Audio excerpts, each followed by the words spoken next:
फिर मैं आपको विटामिन बताता जाऊंगा, विटामिन खाएंगे और खास तौर पे सर विटामिन अगर आप खाएंगे तो वो हेयर बूस्टर होना चाहिए जिसके अंदर 5 चीजें बहुत इंपॉर्टेंट है। Biotin, magnesium, zinc, iron, okay, vitamin A and सी।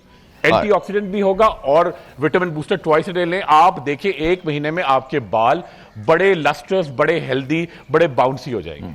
दानिश जरा बैकग्राउंड देखना, बैकग्राउंड को देखिए। अच्छा डॉक्टर साहब ये बताइए, जैसे डॉक्टर साहब ने बताया तेल आप लगाएं और शैम्पू यूज़ करें, सल्फेट फ्री शैम्पू यूज़ करें, झाग नहीं बनते लेकिन स्कैल्प क्लीन हो जाती है, तो कितने अरसे के बाद शैम्पू चेंज करना चाहिए, एक बात। और क्या पानी की वजह से भी बाल गिरते हैं, क्या स्ट्रेस की वजह से भी बाल गिरते हैं, और आपके पास कौन से ट्रीटमेंट्स अवेलेबल हैं? अच्छा, coming on to your first part of question, जो आपने कहा कि शैम्पू कितना फ्रीक्वेंटली बदलना चाहिए, तो शैम्पू देखें, सल्फेट फ्री का एक हाइप शुरू हुई थी क्योंकि हम लोग फियर से लोगों को बहुत ज़्यादा डराते हैं ना, तो फियर से बहुत ज़्यादा we can catch as many people as we want to. Sulphate is not bad for everyone. Those who have clingy hair, थोड़े फ्रिजी हेयर हैं, बहुत ड्राई हैं, फाइन हैं, लस्टरलेस हैं, या केमिकल ट्रीटेड हैं, डाइड हेयर हैं जिनको कलर लगाया हुआ है, yes they should refrain from sulphate shampoos. And sulphates obviously they make lather, so आपको लेदर नहीं बनेगी सल्फेट वाले फ्री शैम्पू, जिसका बच्चों का शैम्पू होता है, झाग नहीं बनाता। आफ्टर 6 to 8 months आई से कि आपको शैम्पू चेंज कर लेना चाहिए। कितना? 2 दफ़ा हफ्ते से ज़्यादा शैम्पू करना ही नहीं चाहिए, चाहे सल्फेट है या नहीं है, all of them are chemicals, cleansing things हैं, तो 2 से ज्यादा शैम्पू करना ही नहीं चाहिए। आप बालों को वैसे धो लें, लेकिन आजकल देखें जैसे अभी उन्होंने कहा था स्ट्रेटनर बहुत ज्यादा यूज, हेयर प्रोडक्ट्स बहुत ज्यादा यूज होते हैं, तो अगर ये सब चीज यूज हो रही है तो फिर तो शैम्पू करना होगा ना? नहीं, फिर भी नहीं करना पड़ता, फिर भी नहीं करना पड़ता। अच्छा शैम्पू अगर आप यूज कर रहे हैं हफ्ते में 2 दफा, मैक्स 3 टाइम्स। मेरे हर प्रिस्क्रिप्शन में 3 टाइम्स से ऊपर मैं शैम्पू लिखती नहीं हूँ। मतलब क्या बालों को गर्म पानी से धोना चाहिए या ठंडे पानी? अच्छा, ये बड़ा इंपॉर्टेंट है। गर्म पानी से क्या होगा कि वो आपको लुक तो अच्छी आएगी, बाल स्ट्रेट हो जाएंगे, जैसे हम गर्म आयरन या वो स्ट्रेटनर वगैरह करते हैं, बाल अच्छे लगते हैं, सिल्की लंबे लंबे, पर वो डैमेज हो जाते हैं। वो आपका जो नेचुरल मॉइस्चर है वो भी ले जाता है गर्म पानी ना, तो हल्का गर्म पानी इज ओके, बट ज्यादा hot water no, a big no. अच्छा, सो अगर आपके पास कोई आता है एलोपेशिया के साथ, या बाल उसके वीक हो रहे हैं या गंजपन नज़र आ रहा है, तो इस वक्त सबसे जो बेहतर ट्रीटमेंट है और जो अफोर्डेबल भी है वो कौन सा है? देखिए, अगर तो nutritional sort of hair loss है जो इम्बैलेंस न्यूट्रिशन की वजह से या कमी की वजह से हुआ हुआ है, तो ऑब्वियसली हम इसको हेयर टॉनिक्स देंगे। आयरन, मल्टीविटामिन्स में तो ज़्यादातर लैब्स करा के देख लेती हूँ। विटामिन डी जो है ना आजकल वो बहुत ज़्यादा डेफिशिएंट है। 80% Pakistani population is deficient in vitamin D, जो कि अभी तक हमने डिस्कस नहीं किया इस प्रोग्राम में। Vitamin D deficiency is quite common, तो वो आप जरूर देख लें, अपने लेवल्स करा लें। विटामिन डी की वजह से भी बाल गिर सकते हैं, of course there are studies on it ना। मतलब मेरे एक ट्रेनी ने, मेरे स्टूडेंट ने भी स्टडी की, और vitamin D deficiency was a very और विटामिन डी को कवर करना कोई बहुत ज्यादा मुश्किल बात बहुत मुश्किल नहीं है। एक तो आपकी स्किन बनाती है, अगर जिस तरह आपने तो बताया था लास्ट टाइम, आप तो you are a runner, morning में आप रन कर रहे हैं, वो जॉगिंग कर रहे हैं, शाम को वॉक कर रहे हैं, तो आपकी स्किन बना लेगी। और अगर आपका इतना एक्सपोजर नहीं है तो विटामिन डी का इंजेक्शन आता है, इन ड्रॉप डी 200,000 यूनिट्स का, you can take it once a month if you are deficient. अगर आपका लेवल 20 से कम है तो यू आर डेफिशिएंट, 20 to 50 है तो बहुत बड़ी बात है। ये सारा प्रोग्राम करने का मकसद सिर्फ एक है कि कम से कम आपको पता तो चल सके, अवेयरनेस तो हो सके। देखिए डॉक्टर साहब डायरेक्टली ट्रीटमेंट पे नहीं गई हैं, डायरेक्टली उन्होंने ये कहा कि आप ट्रांसप्लांट करा दें या एफयू मेथड कर लें या आप पीआरपी कर लें। इन्होंने आपको ये बताया कि सबसे पहले देखना पड़ेगा कि आपके बाल गिर किस वजह से रहे, और ये आप भी डिटर्मिन कर सकते हैं, लेकिन डॉक्टर से मशवरा बहुत जरूरी है। एक टेलीफोन कॉल, एक्सक्यूज मी, एक टेलीफोन कॉल है, let's see who this is online. अस्सलाम वालेकुम जी। आपकी तबीयत कैसी है? जी अल्लाह का शुक्र, बिल्कुल ठीक ठाक। कौन बात कर रहा है?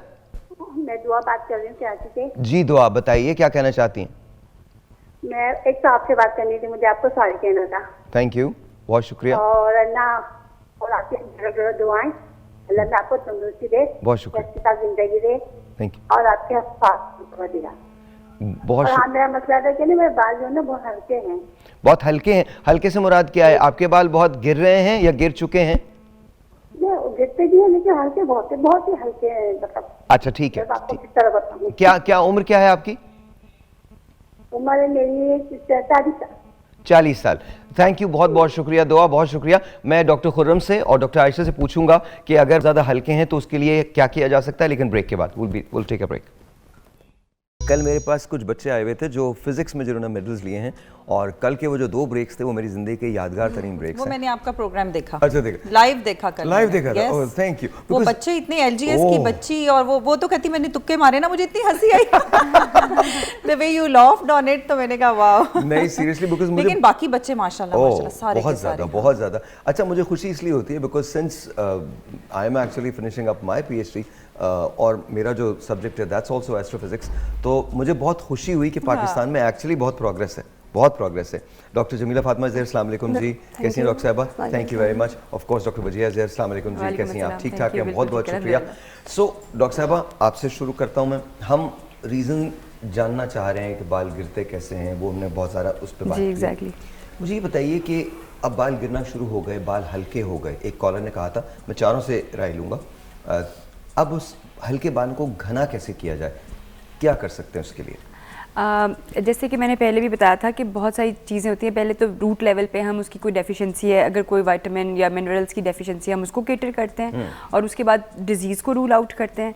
कोई हार्मोनल इश्यूज़ हो सकते हैं, जो PCOS, पॉलीसिस्टिक ओवरीज, और बहुत सारे इश्यूज़ होते हैं जो रिलेटेड टू हार्मोनल इम्बैलेंस होते हैं। उनको उनकी बेस लाइन देखकर उनको रूट लेवल पे उसको क्योर करके देन अगर हमारे पास कोई रीज़न नहीं मिलता, कोई इडियोपैथिक, यानी कि इडियोपैथिक का मतलब है without any reason, without any cause, तो फिर हम उसको PRP है, बहुत सारे सपोर्टिव ट्रीटमेंट्स होते हैं, PRPs होते हैं, PRF है, अब तो एक्सोसोम्स भी नई थेरेपी है।